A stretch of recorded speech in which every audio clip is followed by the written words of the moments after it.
I want you to turn to the person next to you. I want you to look them in the eye, and I want you to introduce yourself as a genius. Let's begin. How many people in this audience believe in the idea that the way you think has some effect on your life? That your thoughts are intimately connected to your future? How many people think that? So your thoughts in some way create your reality. You believe that? So how many people in this audience have a clear vision of their future? You see, you think 60 to 70,000 thoughts in one day. Out of those 60 to 70,000 thoughts that you think in one day, 90% of those thoughts are the same thoughts as the day before. So if you believe that your thoughts somehow are connected to your life, then the same thoughts always lead to the same choices. The same choices always lead to the same behaviors. The same behaviors create the same experiences, and the same experiences produce the same emotions. And those very same emotions drive the very same thoughts. And your biology, your neurocircuitry, your neurochemistry, your neurohormones, and even your genetic expression is equal to how you think, how you act, and how you feel. And how you think, how you act, and how you feel is called your personality. And your personality creates your personal reality. That's it. So then, if you wanted to create a new personal reality, a new life, then you would have to start thinking about what you've been thinking about and change it. You would have to become aware of your unconscious thoughts and observe them. You would have to pay attention to your automatic habits and behaviors and modify them. And you would have to look at the emotions you live by every single day that are connected to your past and decide if those emotions belong in your future. You see, most people try to create a new personal reality as the same personality, and it doesn't work. You literally have to become someone else. So your brain is organized to reflect everything you know in your life. Your brain is a record of the past. It's an artifact of all the things you've learned and experienced to this moment. So if you wake up every morning and get out of bed on the same side, shut the alarm clock off with the same finger, shuffle into the bathroom and use the toilet like you always do, go and get a cup of coffee and drink coffee out of your favorite mug, then get in the shower and wash yourself off in the same routine way, drive to work, get to work, see the same people that push the same emotional buttons, do the same things that you've memorized and do so well, then hurry up and go home, and hurry up and check your emails, and hurry up and check your Facebook, and then watch your favorite television show, then hurry up and go to bed. Here's my question. Did your brain change at all that day? We could say that you were thinking the same thoughts, performing the same unconscious actions, living by the same emotions, but secretly expecting your life to change. So there's a principle in neuroscience. And the principle says, nerve cells that fire together wire together. So if you're thinking the same thoughts, making the same choices, demonstrating the same behaviors, reproducing the same experiences that stamp the same networks of neurons into the same patterns, and then produce the same emotions, you're going to hardwire your brain into a very finite signature. Because as you fire and wire the same circuits in the same way, those circuits begin to become more connected. And by the time you're 35 years old, this is science now, we become a set of memorized behaviors, unconscious habits, automatic emotional reactions, beliefs and perceptions, and even attitudes that function just like a computer program. And if you do something over and over and over again, the repetition of those actions over time conditions your body to know how to do it better than your mind. And a habit is when your body knows better than your mind, where you've done something so many times that the body now knows how to do it better than the brain. And so 95% of most people's behaviors, attitudes, thoughts, beliefs, emotional reactions are subconscious programs. So why is that important? Because you're here this week to learn new information. And every time you learn something new, you make new connections in your brain. That's what learning is. Learning is forging new synaptic connections. Physical evidence as a result of your interaction in the environment and the footprints of consciousness is called learning, making new connections. And the Nobel Prize laureate Kandel in the year 2000 found that when people learned one bit of information, they doubled the number of connections in their brain from 1,300 connections to 2,600 connections. But if they didn't review that information, if they couldn't repeat it, if they couldn't remember it, those circuits pruned apart in hours or days. So if learning is making new synaptic connections, then remembering is maintaining and sustaining those connections. And you are here this week to learn vital information about creating a future and be defined by a vision of the future instead of the memories of the past. Because if you are not defined by some vision that is bigger than you, and you are not passionate about that vision, then you're left with the old hardware of the past in your brain, and you will be predictable in your life. So would you agree then? New thoughts, new information should lead to new choices.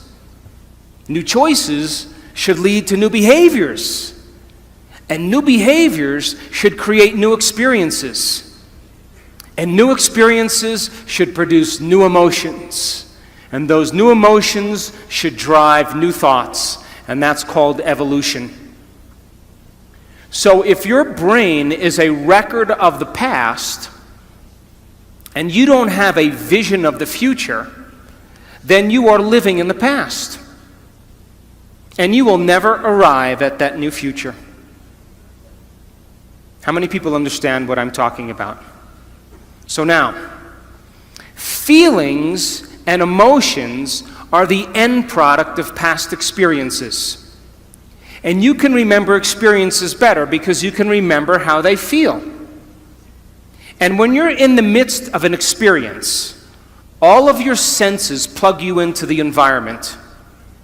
And as you're gathering all of this vital data from your external world, all that information rushes back to your brain, and it causes jungles of neurons to organize themselves into networks. The moment those neurons string into place, the brain makes a chemical, and that chemical is called a feeling or an emotion.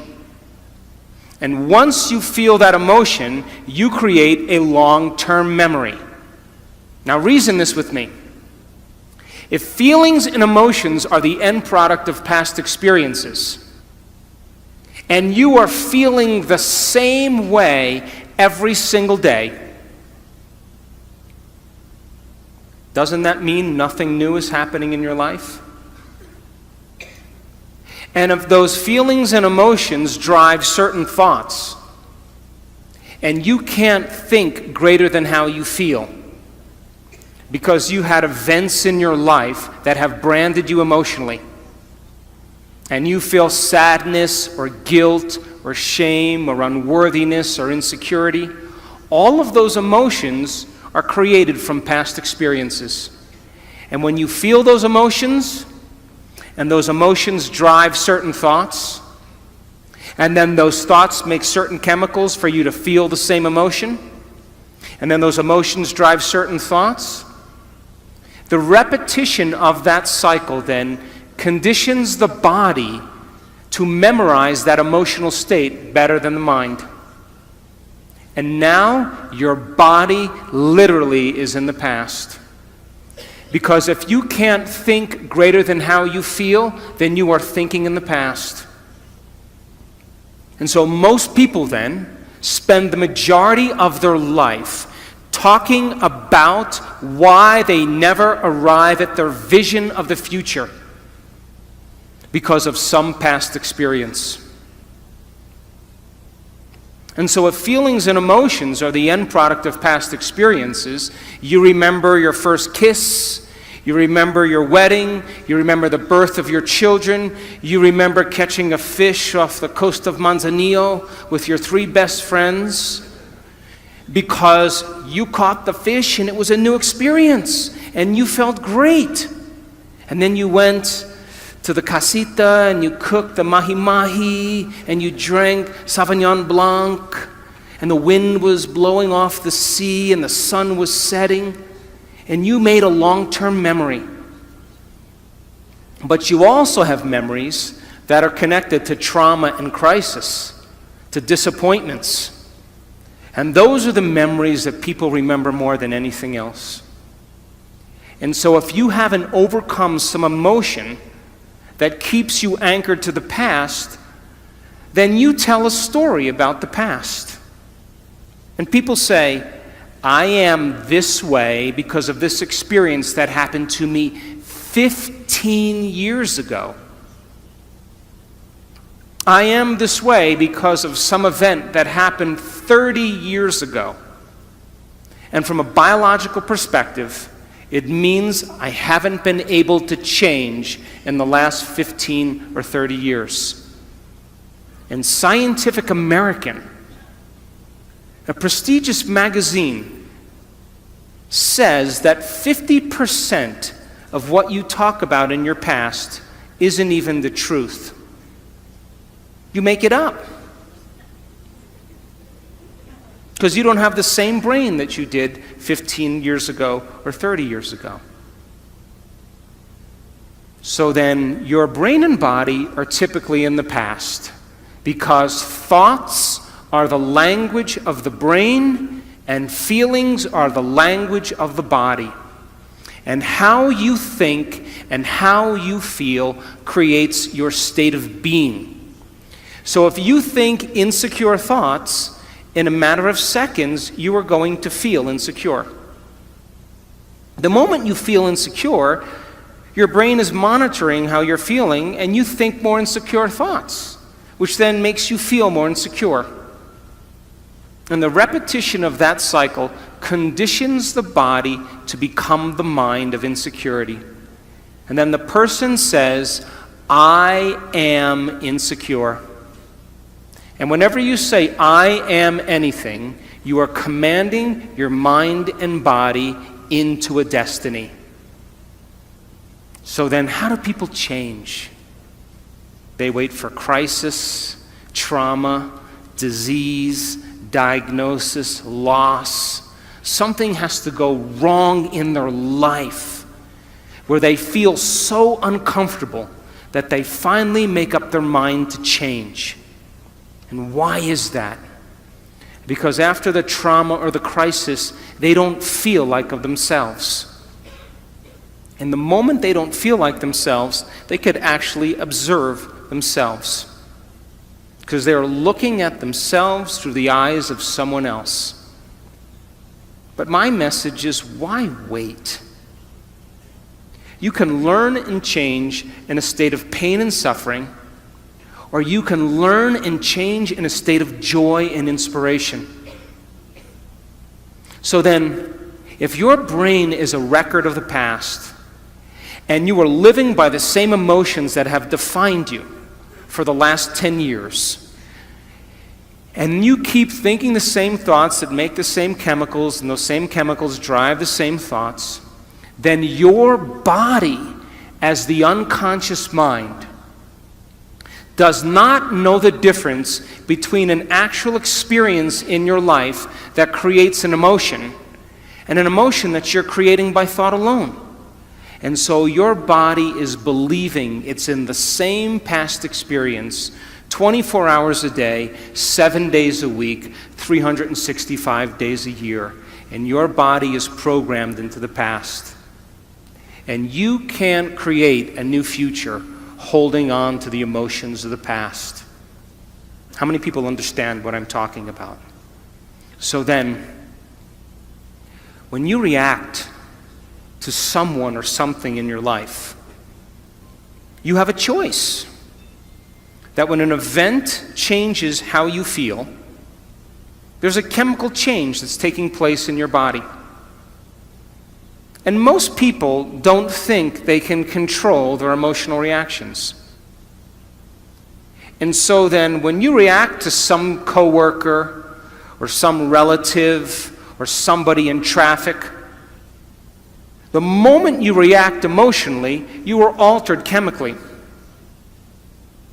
And if you don't know how to control your emotional reaction after that event, and you allow those emotions to linger for hours or days, you know what that's called? That's called a mood. Hey, Juanito, what's wrong with you? Oh, I'm in a mood. Really? Why are you in a mood?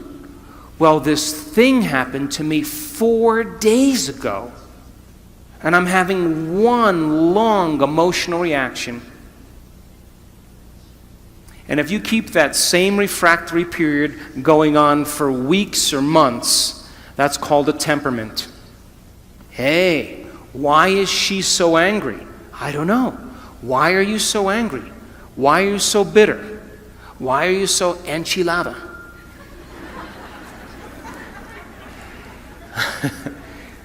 Because I had this experience 7 months ago. And I'm memorizing my emotional reaction. And if you keep that same refractory period going on for years on end, that's called a personality trait. And people wear their emotions on their sleeve, and that's who they think they are. And they will talk about the past to validate why they're not creating the life that they want. So then if you wake up in the morning, Mexico City, and you are not being defined by a vision that's bigger than you, and it doesn't get you out of bed and inspire you into possibility, and you get up living from the old hardware of the past and the old emotions stored in your body, do you know what's going to happen to you? You're going to wake up and you're going to open your eyes, and you're going to see the same people and go to the same places and do the exact same thing at the exact same time. And the moment you open your eyes, all of a sudden now, it's your external environment that's controlling how you think and feel. Because you have a neurological network in your brain for every person you know, every place that you go, everything that you own, everything that you do. And the moment you open your eyes and you see the same people and go to the same places and do the exact same thing at the exact same time, it's your external environment that's turning on different circuits in your brain, causing you to think equal to everything that you know. And you told me you believe that your thoughts have something to do with your destiny. And as long as you're thinking equal to your environment, you keep creating the same life. To change, to truly change, is to think greater than your environment, to think greater than the circumstances in your life, to think greater than the conditions in your world. And every great person in history knew this. Whether it was Mahatma Gandhi, Martin Luther King, the Wright brothers, Joan of Arc, they all had a vision. Couldn't see it, couldn't smell it, couldn't taste it, couldn't feel it, but it was alive in their mind. It was so alive in their mind that they began to live as if that future reality was happening in the present moment. So here's my question. Can you believe in a future that you can't see or experience with your senses yet, but you've thought about enough times in your mind that your brain is literally changed to look like the event has already occurred? The latest research in neuroscience says you can change your brain from living in the past to living in the future. And can you fall in love with that vision to such a degree that you come out of your resting state and change guilt or suffering into inspiration and joy and gratitude? To such a degree that your body, as the unconscious mind, does not know the difference between that external event and what you're creating internally, so that your body believes it's living in that future in the present moment, and you begin to signal new genes in new ways to change your body to look like the event has already occurred. The latest research in epigenetics says you can change your body by thought alone. Now reason this with me. If there's physical evidence in your brain and body to look like the event has already occurred, your brain and body are no longer living in the past, they're living in the future. And you will walk right into your vision. Now, most people in this audience, all of you, have done something great in your life. You all have. Now reason this. You woke up one day, or you had a wild thought out of nowhere. And that thought was a possibility in the future. Something new you wanted to experience. And the moment you started thinking about this experience, the moment you started contemplating this potential reality, you turned on a part of your brain called the frontal lobe, the crowning achievement of the human being. It's 40% of your entire brain. It is the creative center. And it has connections to all other parts of the brain. And the moment you said, what would it be like to be a leader? What would it be like to be successful? What would it be like to have this vision come true? The moment you asked that open-ended question, you turned on this part of the brain. Because the rest of the brain is just a bunch of automatic programs. And now the frontal lobe, the creative center, wakes up.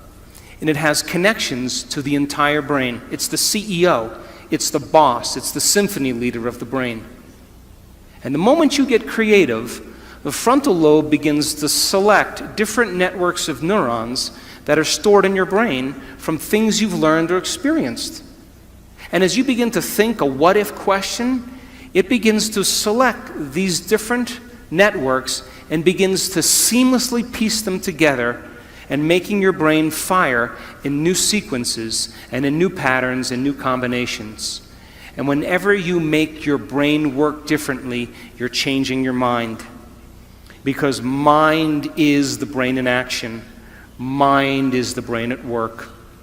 And the moment those neurons fire in tandem, you get a picture in your mind, a hologram, a vision, an abstraction. And for those people who are passionate, that thought that they're thinking begins to create an elevated emotion. They become inspired. They feel enthusiastic, in theos, filled with God. They become passionate. They started to open their hearts. And all of a sudden, they're combining a clear intention with an elevated emotion. And it's the combination of a clear intention and an elevated emotion in our research over and over again that proves then the person now is changing fundamentally, changing biologically, changing internally. And their brain and body are moving from living in the past into living in the future. How many people are still with me? Yes? So then think about this. When you do that, when you had that moment, you came out of your resting state, and then you started to write down all the things you were going to do to get to that vision, all the choices you were going to make, all of the experiences or goals you wanted to achieve, and all of the emotions and the joy you would feel. And when you were doing that, you were setting your sights towards that destiny. And then you did something really brilliant. You wrote down the choices you weren't going to make. You became aware of the behaviors you weren't going to demonstrate. You began to review certain experiences you wanted to stay away from. And then you looked at the emotions that would bring you to a lower level. And you began to separate the old self from the new self. And when you begin to do that, and you're observing the old self, it means you're no longer the program. Now you're the consciousness observing the program. And that's when you begin to objectify your subjective self. Now reason this. Let's say you've had some pretty rough experiences in your past. And those experiences cause you to feel sad and unworthy and guilty and judgmental. And you've gotten so used to feeling guilty and unworthy and judgmental that just feels normal to you. And then because you feel kind of victimized, then you blame people and you complain and you make excuses and you feel sorry for yourself, and that's your personality. And all of a sudden you say, today, I'm not going to do that any longer, because that's the old self. And then you start off your day and it goes really well for about 2 hours.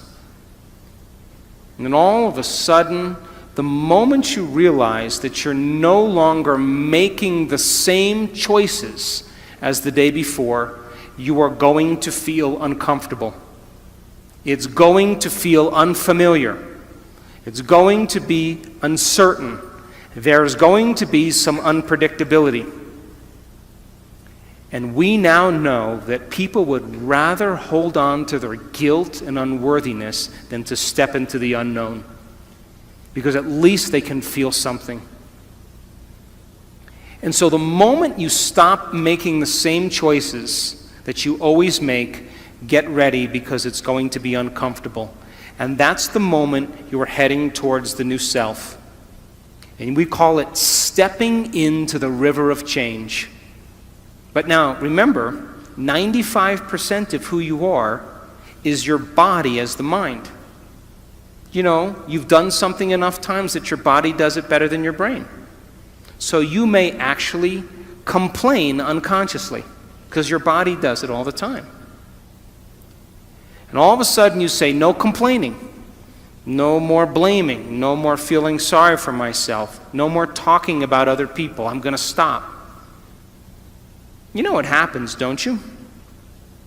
The body starts sending signals to the brain. The body's been conditioned that way. And all of a sudden, you start hearing the thoughts in your head that say, why don't you start tomorrow? Tomorrow's a better day.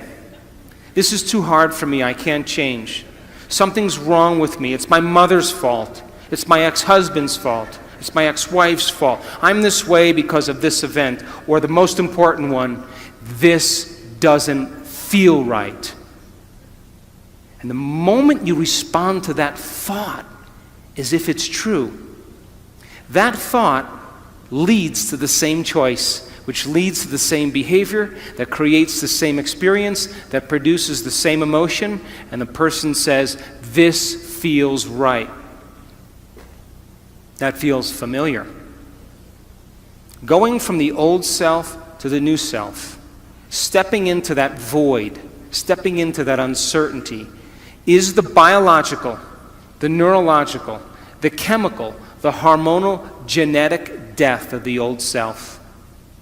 And people will say to us, well, in that unknown, I can't predict my life or my future. And we always say the same thing to them.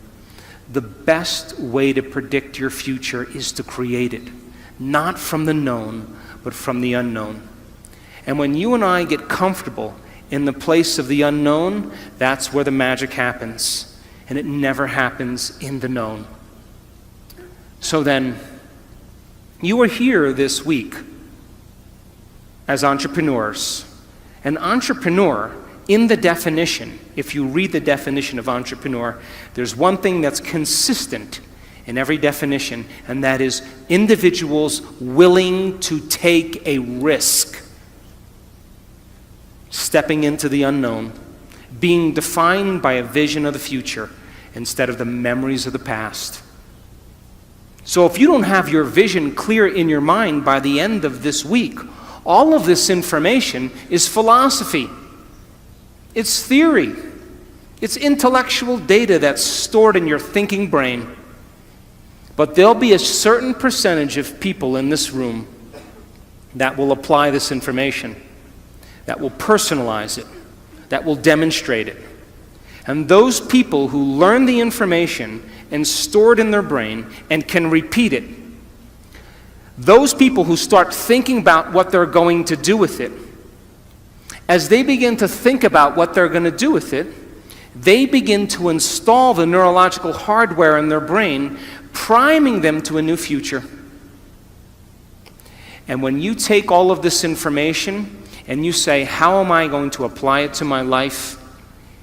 And you get your behaviors to match your intentions, you get your actions equal to your thoughts, you've listened to great leaders, you've gotten specific information about success, you understand what it is, what emotional intelligence is, and how it is to change a culture, and you start applying it to your life. If you're able to do it, you are going to have a new experience. And that new experience is going to enrich the circuits in your brain, because that's what experience does, and then you're going to feel like a leader. You are going to feel successful. You are going to feel clear. And the moment you feel that feeling, now you are teaching your body chemically to understand what your mind has intellectually understood. We could say that knowledge is for the mind and experience is for the body. And in that moment, you are embodying leadership. You are embodying success. You are embodying clarity. Why? Because the emotion is the experience in chemical form. And the moment you feel that emotion, you're teaching your body chemically to understand what your mind has intellectually understood. You are embodying knowledge. But now here's where the expert comes in. If you've done that experience once, you have to be able to repeat it. And great people in the world who are uncompromising, they keep working to reproduce the experience. And if you can reproduce that experience over and over again, neurologically and chemically, you will condition your body to become the mind of it. Now it'll be innate in you. It'll be second nature. It'll be easy. It'll be familiar. It'll be common. It'll be automatic. You've done it so many times that it is now who you are.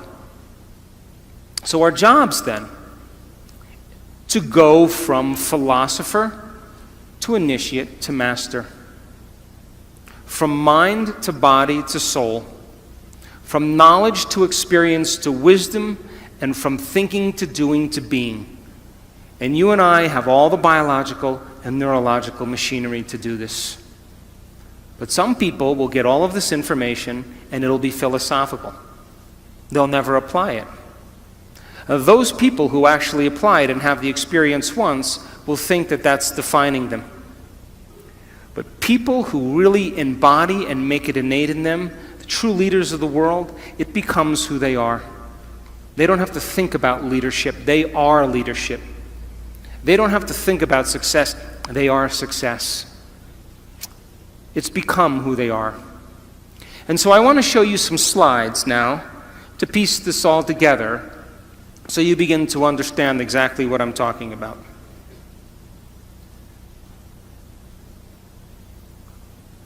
I hope.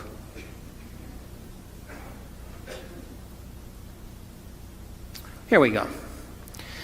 So our research, and we've worked with many companies in the United States and in Mexico and in Europe. We've worked with Sony Entertainment, we've worked with Cisco, we've worked with Coca-Cola, we've worked with Pepsi, we've worked with a lot of different companies around the world. And we know that if you give people information, wow, this is a weird clicker. Huh?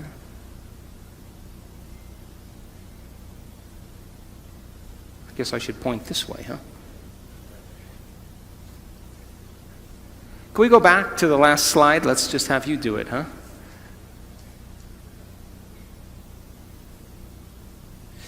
We know that if you give people, is there no laser on this? Maybe my battery's dead.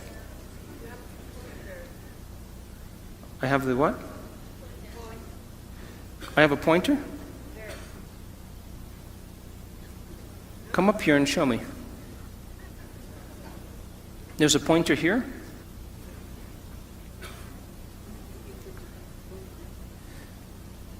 Oh, this is where I have to point. Oh, I get it. If you give people sound information, and then they can repeat that information, they're wiring it in their brain. They're creating a new model of understanding. If you show them how to apply that information, if they do it properly, they will have some type of transformation. That transformation isn't something that causes people to feel bad or unworthy. It causes them to open their hearts. It causes them to feel joy, to feel gratitude. They feel differently. And if you're able to then create that elevated emotion and you teach people more information, they will continue to transform themselves, and that's called evolution.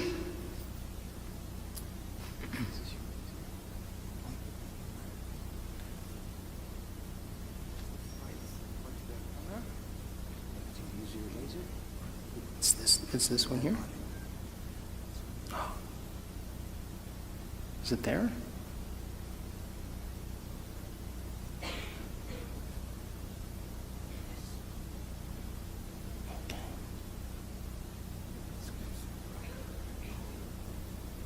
Yeah, I think that's what it is. Okay.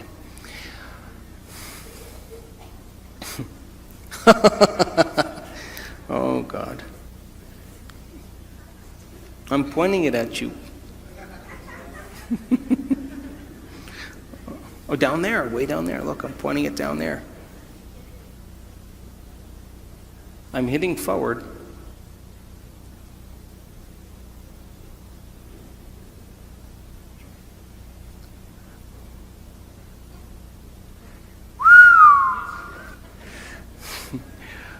Okay, now let's get it to work. So, if you think the same thoughts always lead to the same choices. The same choices lead to the same behaviors.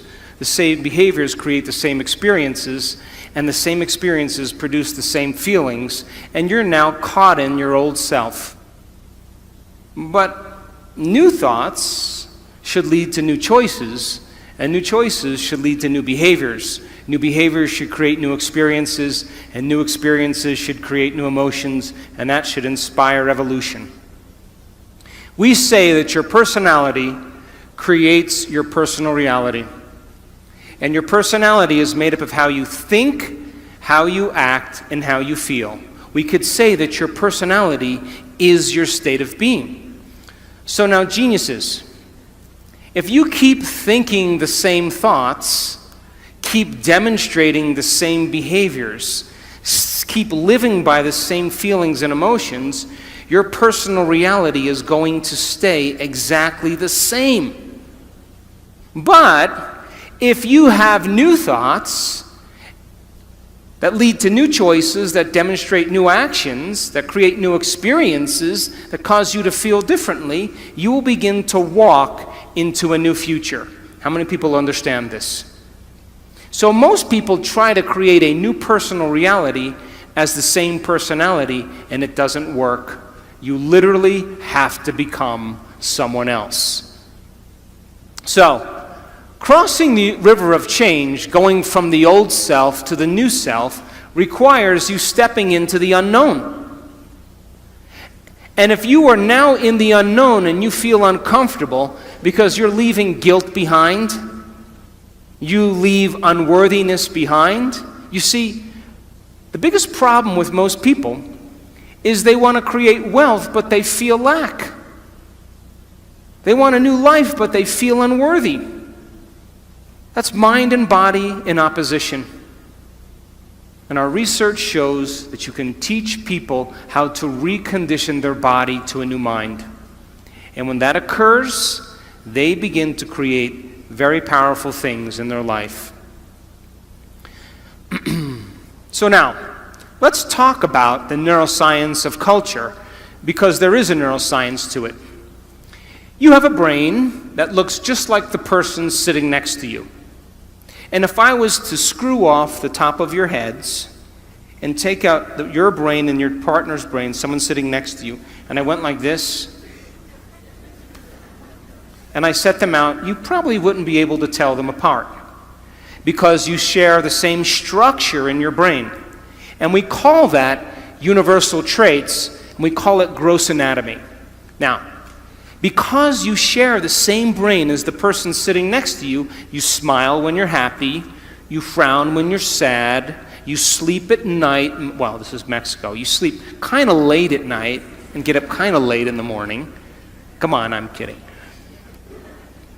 And, you grab a stick the same way, we speak a language, and because we share the same gross anatomy of the brain, we have very universal traits that we have in common. How many people are with me? But now, how your brain is wired is your individuality. And that's the minute architecture or the minute structure of the brain. So then, your brain is wired different than the person next to you because you have different experiences. But if you share the same experiences because you're in a relationship, then you have similar brains that are kind of relating. And relationships are built on common experiences. If we share the same experiences, we share the same emotions. And if we share the same emotions, we can relate with each other. So then, think about it like this. You have a hand.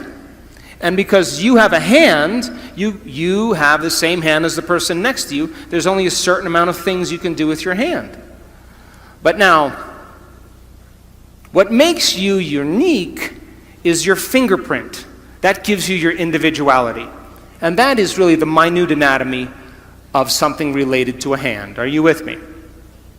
So now, what is the division that unifies both the universal traits and our individual traits? And the answer is culture. Culture. And culture is defined by the environment in which you live, the environment in which you work, the environment of your family.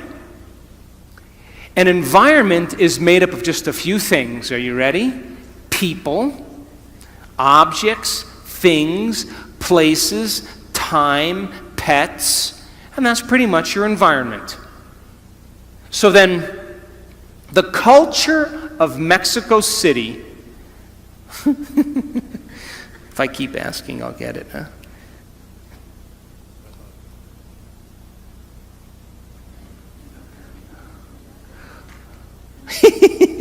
No red button. Yeah, but put it on there. See?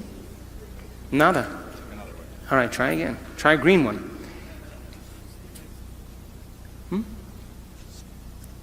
Okay, we're doing good. So the culture of Mexico City is defined by the environment. You eat certain foods, you like certain music, you relate with one another because of the environment in which you live in. And that culture is created from the environment, which is different than the culture of Mongolia. Because it's a different environment, and they have different traditions, they have different customs, because they've had to survive in a different environment. And so what unifies individual traits and universal traits is called culture. Now think about this. Most cultures are defined by the customs they have, the traditions, the language, their survival skills, their habits, their attitudes, their beliefs, their history, their arts, their social structures that have unified them as an individual culture. Are you still with me? So the people you work with, the people you relate with, the people you interact with, you share a similar culture that bonds you both as an individual and as a species called human beings. And Mexicans are different than Australians because they live in a different environment and they have different traditions. You still with me? But we could say then that culture typically is defined by things that have worked in the past. So then, most cultures then have a choice. To create a new culture means then you have to define your culture as a vision of the future. But most people, their cultures are based on the past, present reality. What does that mean? We are in a changing world. And the world is changing faster than most people can keep up. And if you are going to stay defined by a memory of the past, you will not keep up with this culture because we are creating a global culture. So then, what defines the vision of the future to change a culture? And the answer is a very clear intention, a clear purpose combined with an elevated emotion. And when you combine a clear intention, like a vision of the future, along with an elevated emotion of inspiration and joy, you will create an empowered individual. But here's the problem.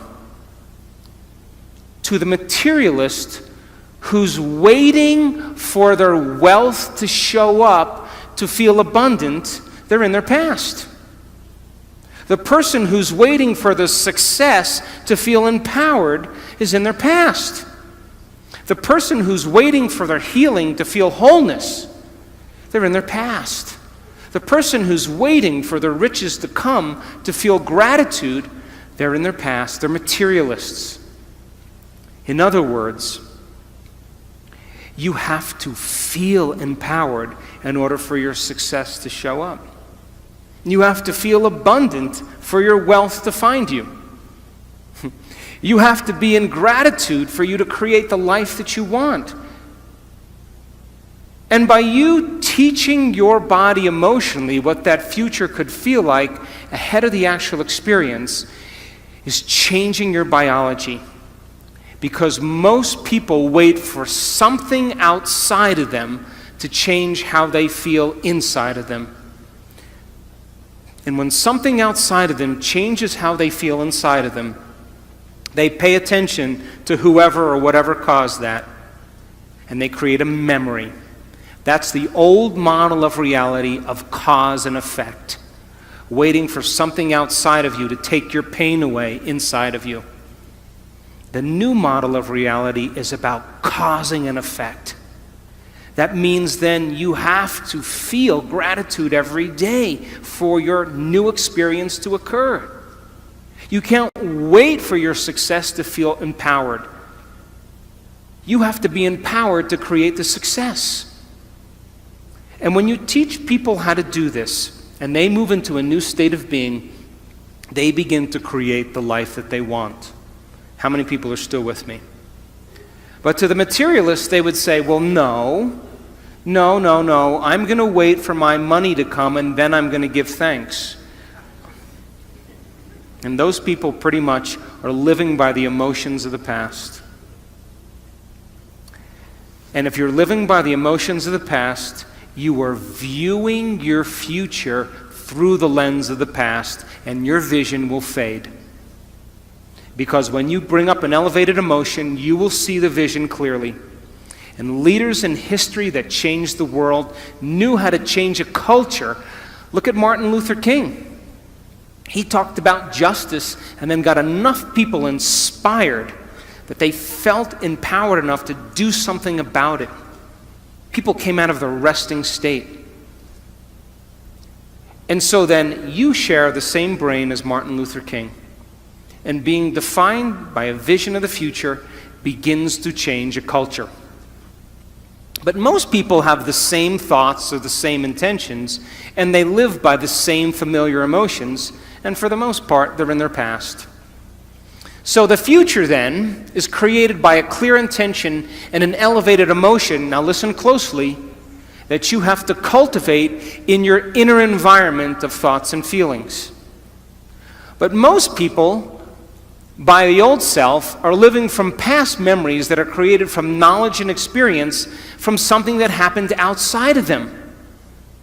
Some experience or trauma that defined them. And getting a person beyond the old self then is the great work. That's what we're here for.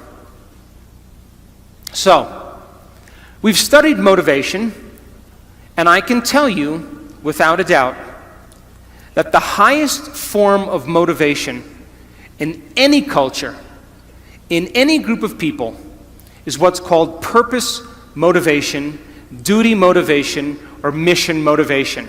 You know what that is? To have a vision to change a culture that's bigger than you, to instill change in the world. Look at Elon Musk. How many people know who he is? Elon Musk, he created Tesla Motors. You know him? You know who he is?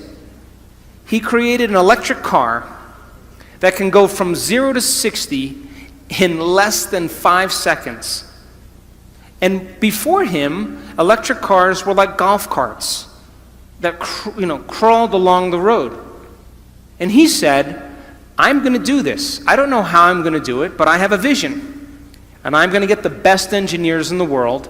And instead of creating a new product and selling it to a corporation, I'm going to get a group of people to share the same vision as me. I'm going to change the world by changing our reliance on oil. And I am going to make a difference in the world, and I am going to make a lot of money. Why not? And so people said, no, that's not possible. And he held on to that vision. And now, Motor Trend magazine never rated a car close to 100.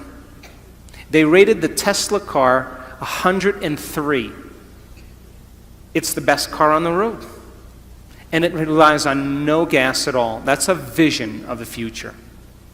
High motivators are some people who have a vision bigger than them that are going to change the world and make a difference in a culture. That's the highest form of motivation. Right underneath purpose motivation or duty motivation is what's called personal conviction motivation. We call these people self-starters. This is entrepreneurial motivation. This is when you say, I'm going to do this because I said I was going to do it. Still a high form of motivation, but not the highest form.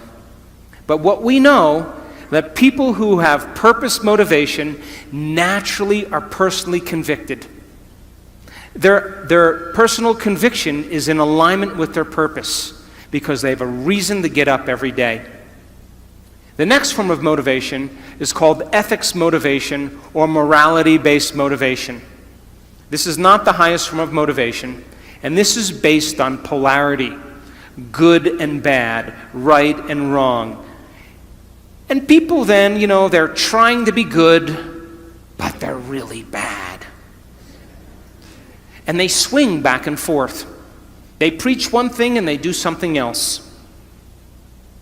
And a lot of the models that are based on, a lot of models are based on this. But we know from our research that people who have purpose motivation, have a vision that's bigger than them, that are personally convicted, have a great sense of morality, a great sense of ethics because it falls right in alignment. The next form of motivation is called ego-centered motivation. This is for acclaim and recognition and importance.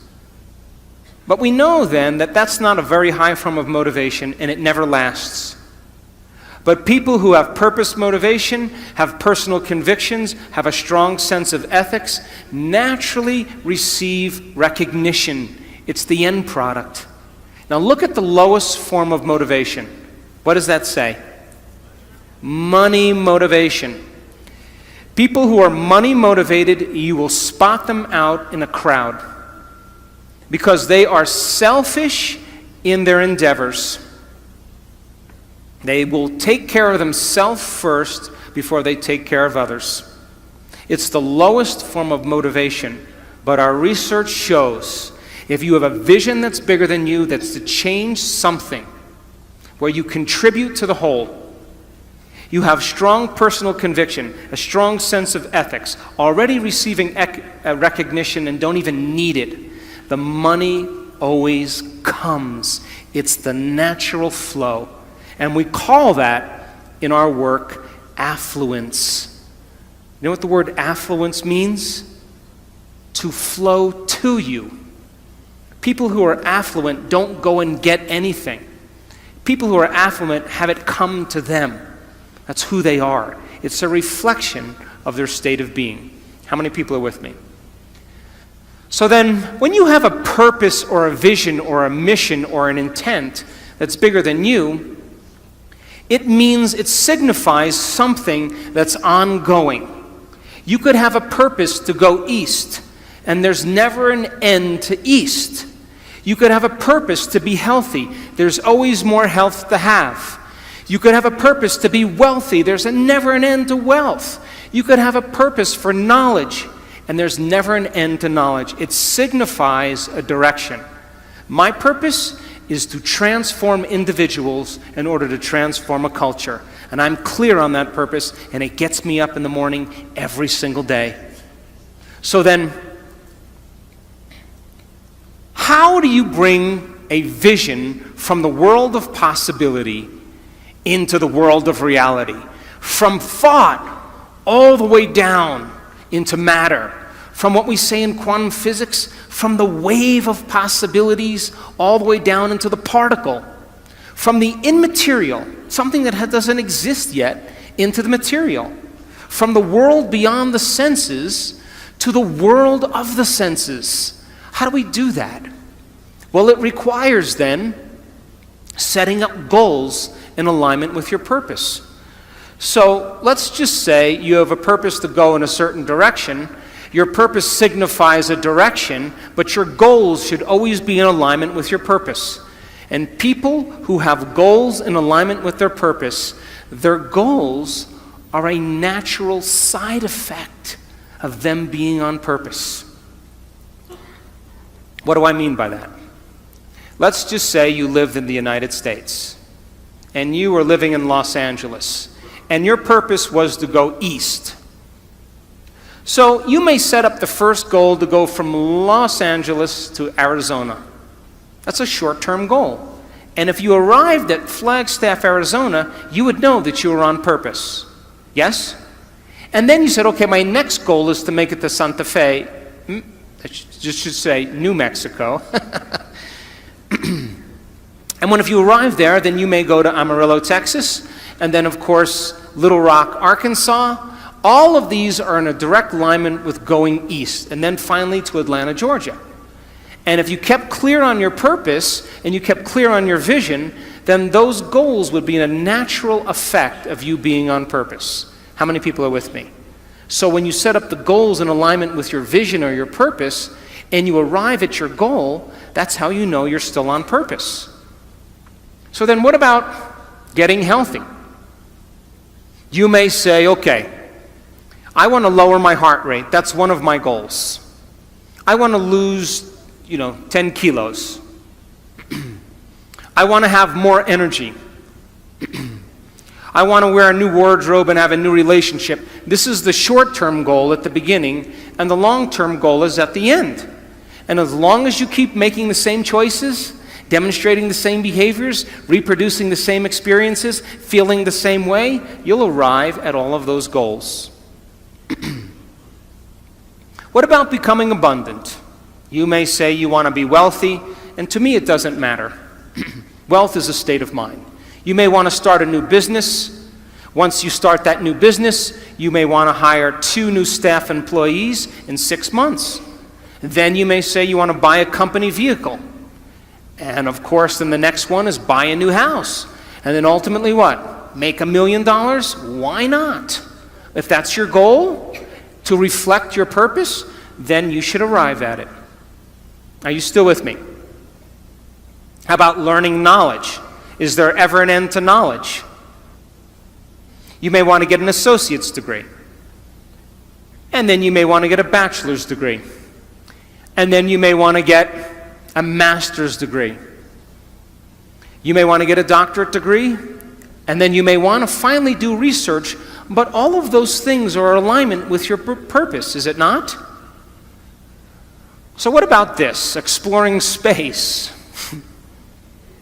Could you then, we placed the monkey in a spaceship. That was our first goal. Then we created satellites. And then we made it to the moon. And now we got technology to explore Mars. And then, of course, a distant planet. And ultimately enter the galaxy. So it would look like this.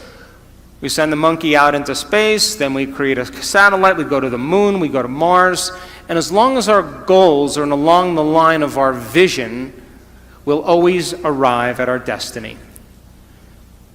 Now, I want you to understand that there is a very specific formula for excellence.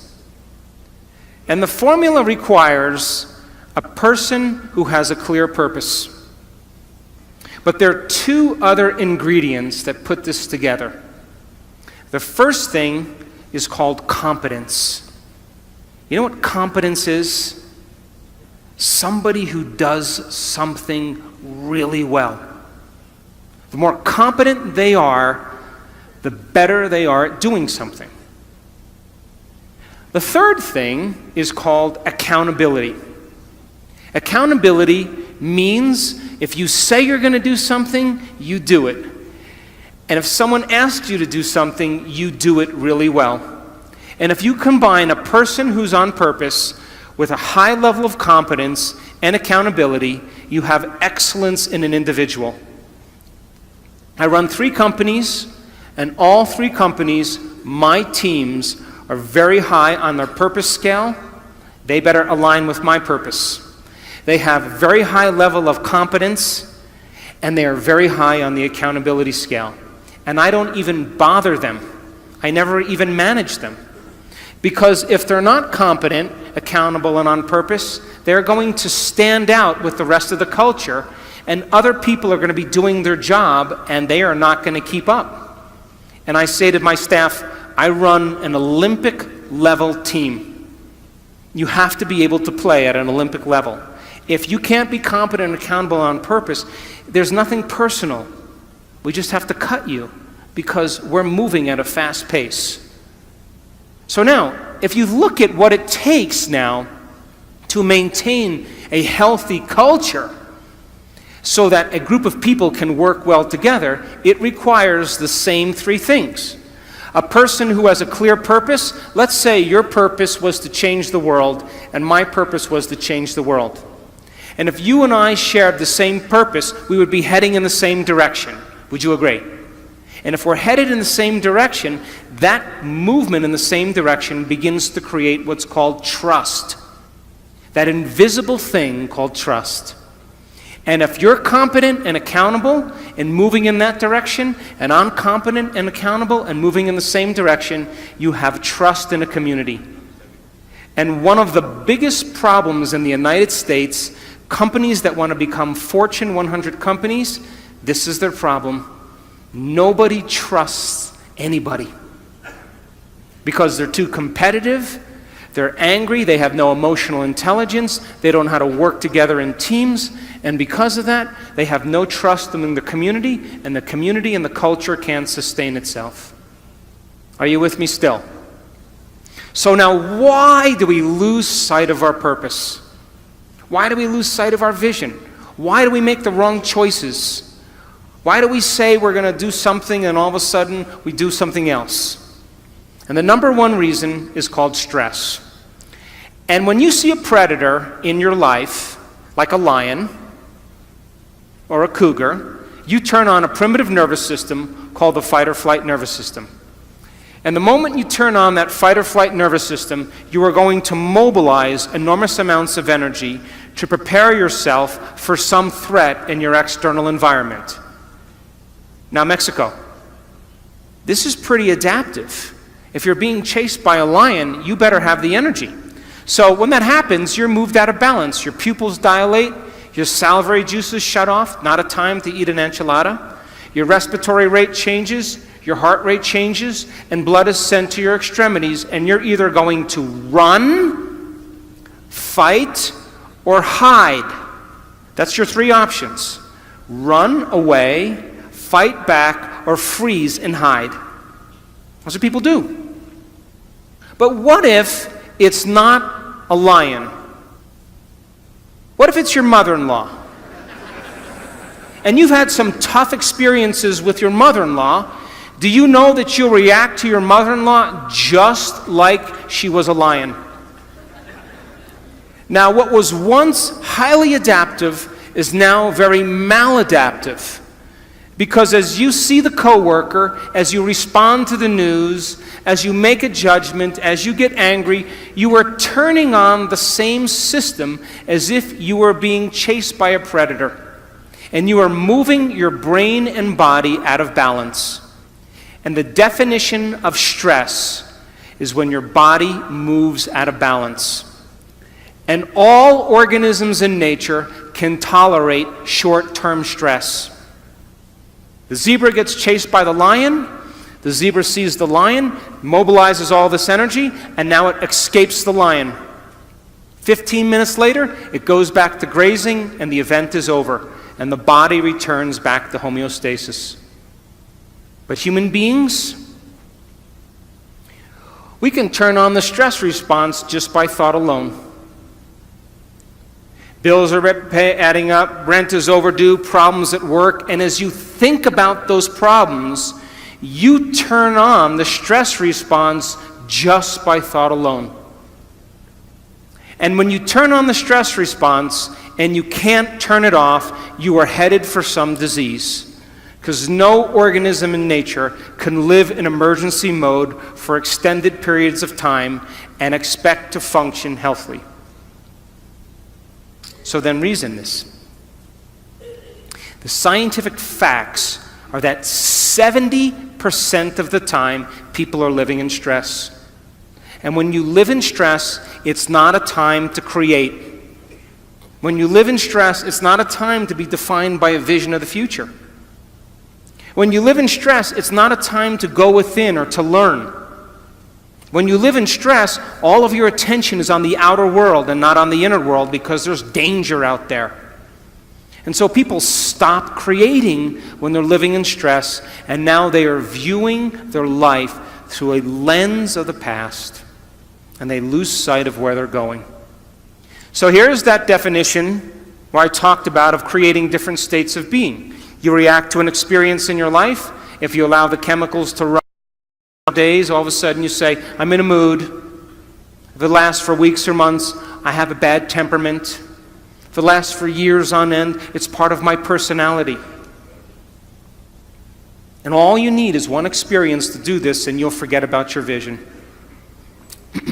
So we live in two states of mind. Our animal nature is to live in survival and to live in stress. And the chemicals of stress are highly addictive. Fear, anger, hostility, violence, anxiety, insecurity, guilt, shame, sadness, unworthiness, depression. They are all created from the hormones of stress. When people live by this state, they use the problems and conditions in their life to reaffirm the addiction to that emotion. They need it so they can get the rush of adrenaline. And this is why it's so hard to change. Because it is a scientific fact that the long-term effects of the hormones of stress push the genetic buttons and create disease. And I just said you can turn on the stress response just by thought alone. That means your thoughts can make you sick. So if your thoughts could make you sick, is it possible that your thoughts could make you well? That's what our research is about. And if you know that the hormones of stress are highly addictive, and you can turn on the stress response just by thought alone, you can become addicted to your own thoughts. And this is why change is so hard. Because people cling to those emotions because it makes them feel something. So living in survival is living in stress. It's being in what's called catabolism or tissue breakdown. There's disease, there's imbalance, there's degeneration, the emotions of fear and anger and sadness. People tend to be selfish when they live by the hormones of stress, because when you're under stress, you got to take care of yourself. So keep putting things bad on the news, keep creating fear, keep showing war, keep people feeling less than, and of course, they'll stay selfish and never create community. It's a great way to control people. When you're living in stress, you focus on three things: everything in your environment, your body, and time. Because if you're being chased by a lion, you're going to put your attention on your body, you're going to become aware of where you're going to run in your environment, and you're going to think about how much time you have.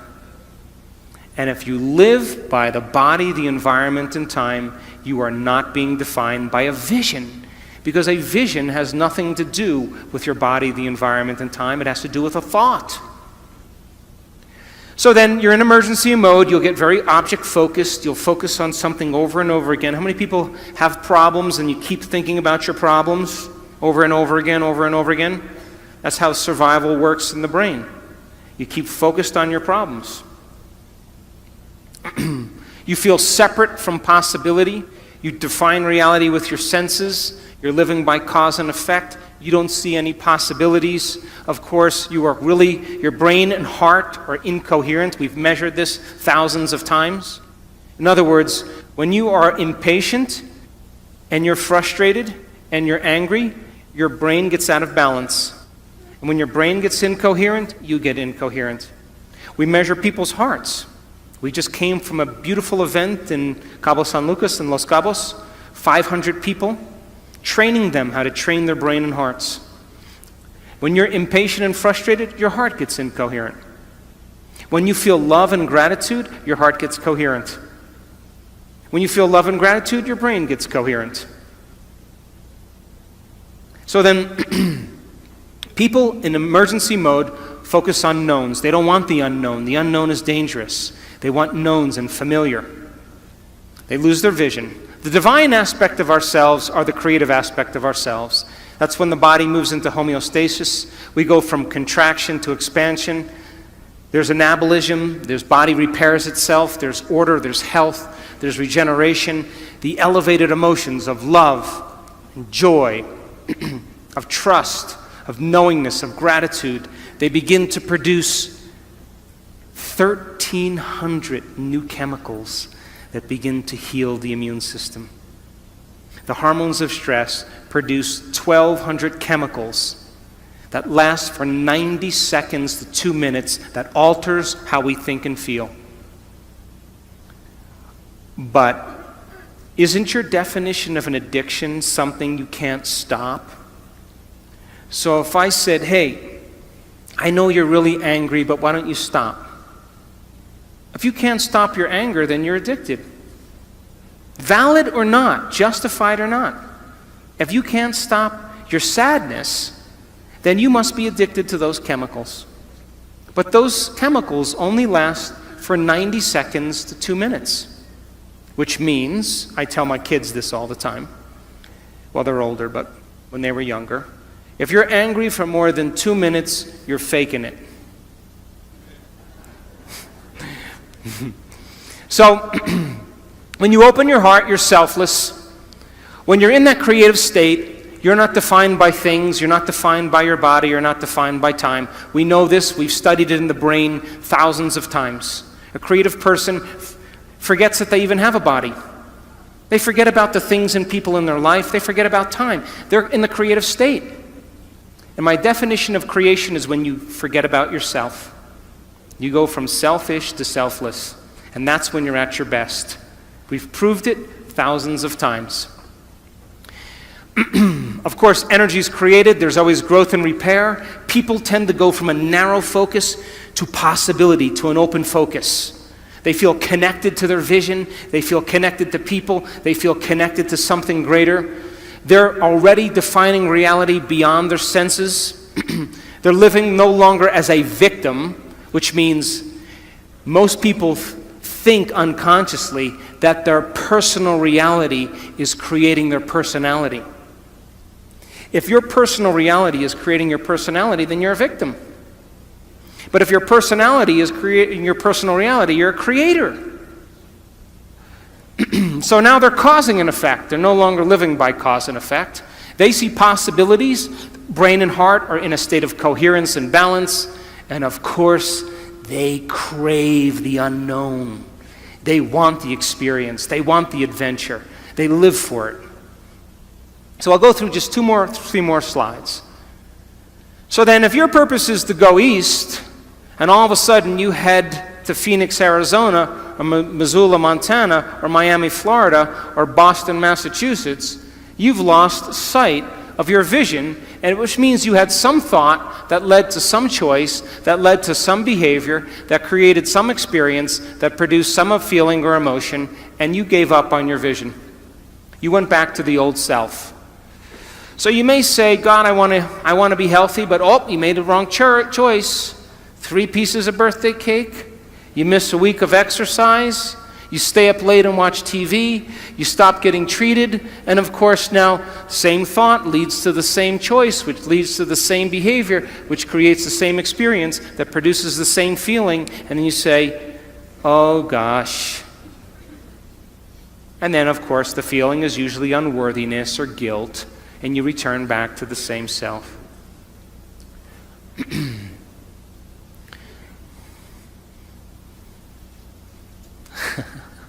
I want to show you one slide, okay? I want to show you what it looks like when you learn something new. You have 100 billion neurons in your brain. 100 billion neurons. The number of connections you have in one neuron is between 10,000 and 40,000 connections. If you took 100 billion sheets of paper and you stacked them on top of each other, it would be 5,000 miles high. That's the distance from Los Angeles to London. If you took a scoop of gray matter, the size of a grain of sand, you would have 100,000 neurons in it with over 1 billion connections. Now, I'll stop right after this slide. Learning is making new synaptic connections. Every time you learn something new, this is what's happening in your brain, geniuses. If you learned one bit of information today, your brain did this. Boom. That's learning. Physical evidence as a result of your interaction in the environment. Every time you learn something in your brain, there's a physical change that takes place, and learning is making new connections. Are you with me? This is how fast it happens, too. That's learning. If you learn anything this week, you've made a footprint. If learning is making new synaptic connections, then if you keep firing the same thoughts over and over again, you're going to wire them in your brain. So then if learning is making new synaptic connections, then remembering is maintaining them. And all of a sudden, they develop a long-term relationship. And just like any relationship, the more you communicate, the more they connect. And neurons are exactly the same way. Now, as you begin to learn information, neurons tend to assemble themselves into networks, or what's called neural networks.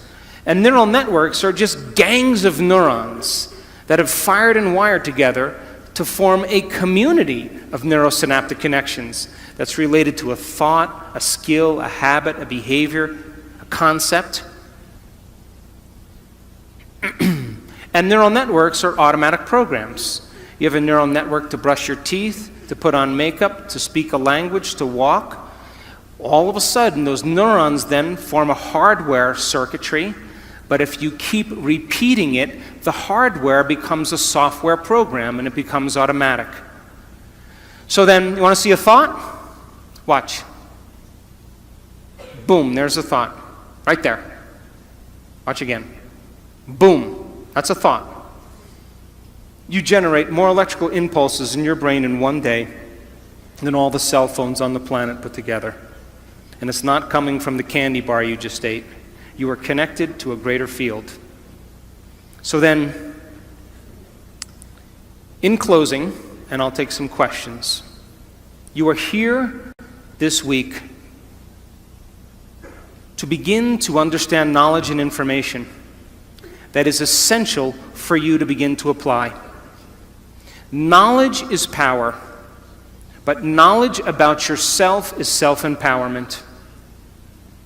And we are in a time in the world where we need leaders.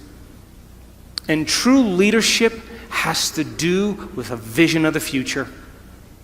As the old models begin to break down in government, in the economy, in religion, in education, in the environment, in medicine, something new has to be created. And we should never shrink from these models collapsing. It's a sign that something greater has to happen. Innovation, creation, invention is our future. And that, are you willing to every day revisit that vision and get clear on your purpose and begin to take steps towards that destiny and give up the emotions of the past that keep you enslaved to the same person? Step into that unknown and literally believe in possibility. And Buckminster Fuller said it the best. He said, if you want to change a culture, forget about trying to fix what's broken. Create something that's better, and everybody will leave that and go to something else. And so people around the world are waking up because we are in an age of information. And in an age of information, ignorance is a choice. Learn, study, change, apply, and meet the challenges in your life with a greater level of mind. Surely somebody has faced the same things that you have and have overcome them. And if learning is making those connections, every time you learn, you are preparing your brain for the future. But be willing to be original. Be willing to be defined by that vision or that dream. And if every day you keep it alive, sooner or later, that experience or that vision is going to find you. And that's when we go from being selfish to being selfless. And that's when we give people permission in our lives to follow us, because we are no longer talking about it. We're living it. Thanks for listening.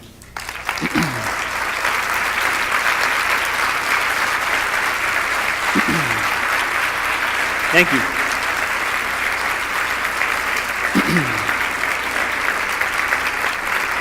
So, they asked me to leave a certain amount of time for questions. So I will do a few minutes of questions. If anybody has any questions, you can give the mic to the people that are standing up. I'll let the mic runners pick the people. Okay, wherever you choose. Wherever you choose. Give the mic to whoever you want. Hi. Bueno. Hi. Yes. First of all, thank you for your speech. It was terrific. Thank you. You're welcome. And second question. Did you have any experience, any personal experience about this speech? I mean, were you living in a past life, and suddenly you realized that you have to live in the future? It was tough to do that. Are you talking about a past life in this life or a past life in another life? No, I mean, when you were child, you are living in a past life, or I think you were angry, you were some kind of defects, and suddenly, and I can imagine, I can guess that before you do the picture, and you, what fuck do you know? Okay, I understand. I understand.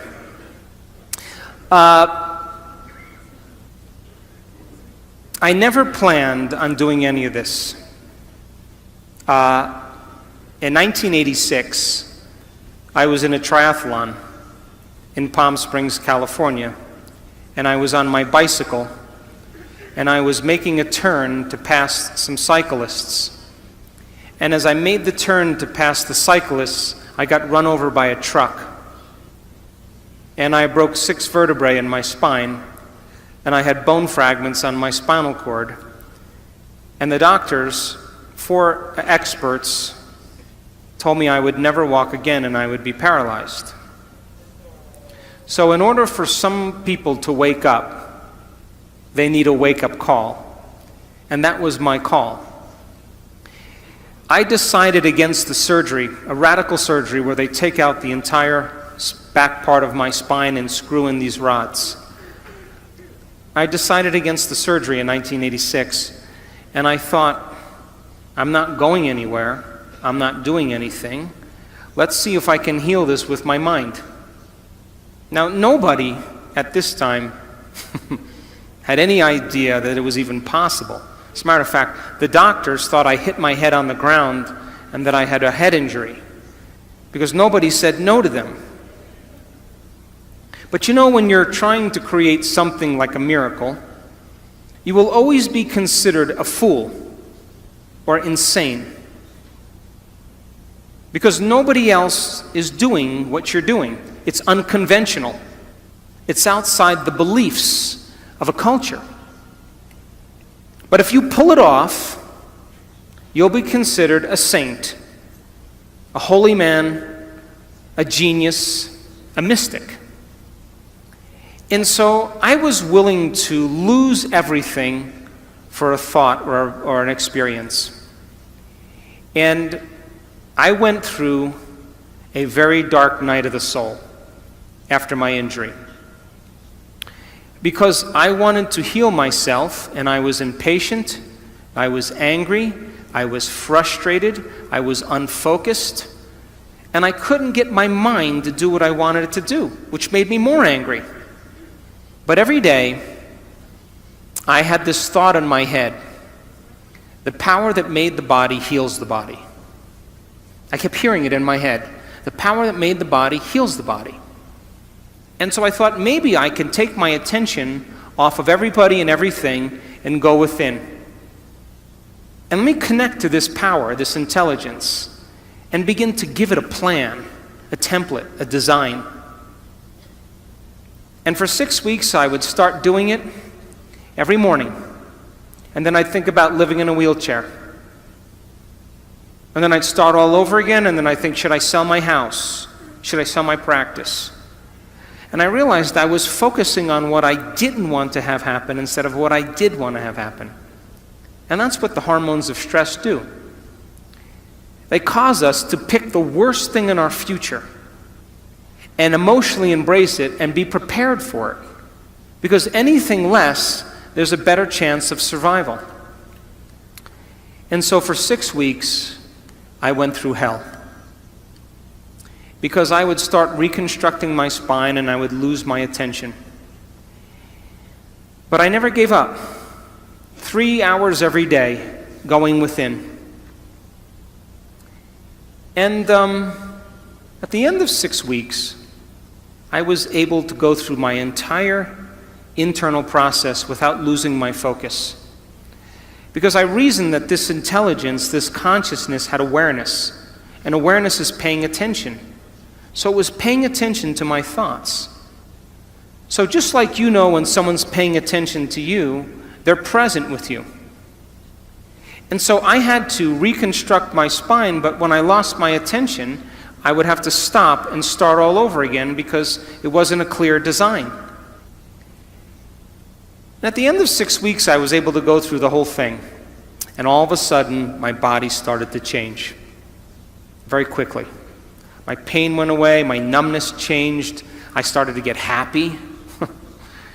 And all of a sudden I started to notice that I was feeling better. And the moment I began to feel better, I was thinking about what I was doing, and now I did it with more passion and more conviction, more joy. In 10 weeks I was back on my feet, and at 12 weeks I was training again. And they came to put me in a body cast from my chin to my waist. And I put the cast on for 5 minutes, and I tossed it. And I just made a deal with myself in those lonely nights where I couldn't sleep. I talked to this intelligence every day, and I said to it, I'll make you a deal. If I'm ever able to walk again, I will spend the rest of my life studying the mind-body connection and studying mind over matter. And since 1986, that's what I've been doing. I started studying people with spontaneous remissions and what it took for them to get healed. I went back to school and got another degree. Then I started teaching people how to do it. And then I got approached by a man that created What the Bleep. And he asked me to be in the movie.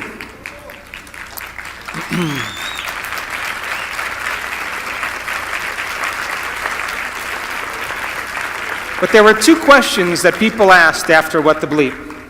Number 1, how do you do it? That's a good question, huh? The second question is, if your personality creates your personal reality, and I have to change my personality to create a new personal reality, why the hell is it so hard to change? I thought that was a great question. And so we started teaching workshops and teaching people how to change. And in the beginning, we didn't see much change.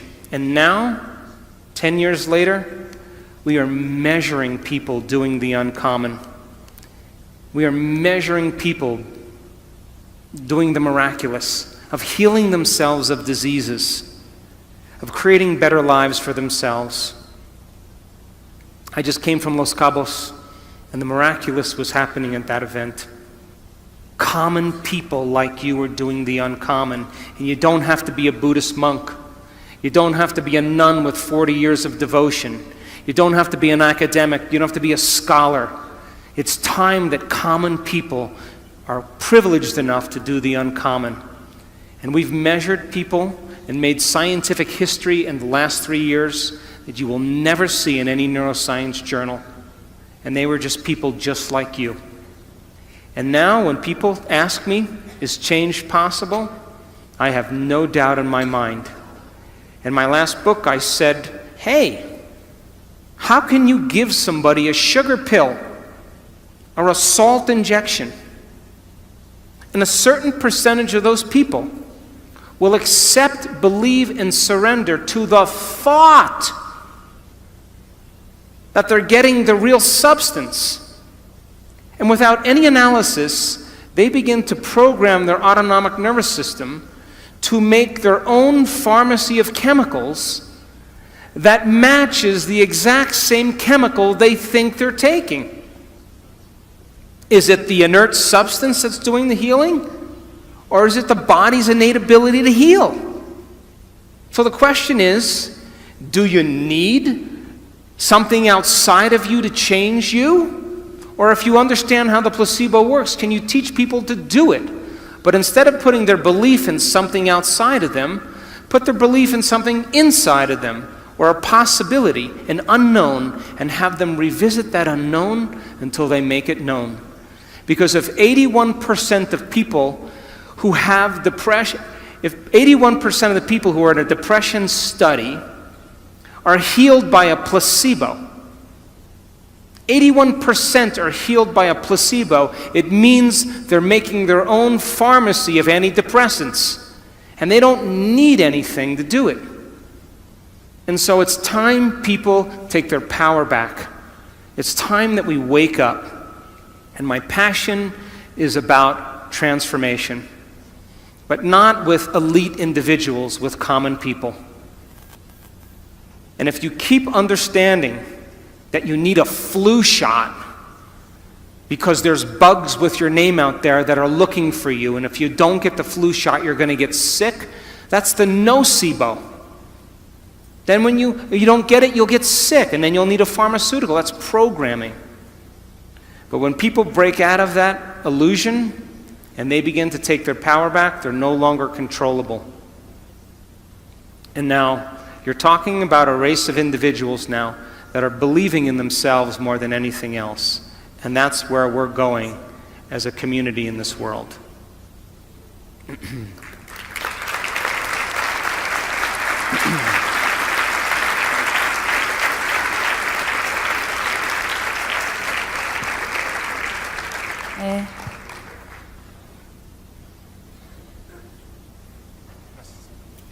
Hi, so a quick question. On our way to achieve our purpose, I am assuming that to make each goal a completement, planning might be a good tool.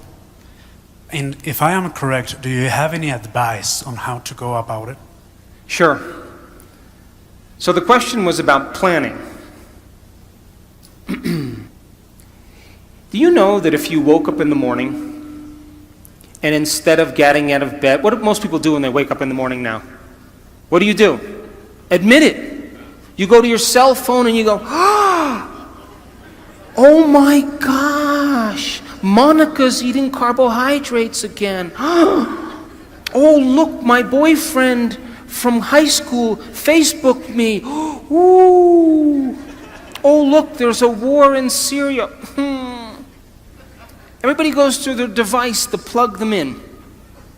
But what if you woke up in the morning and you said this?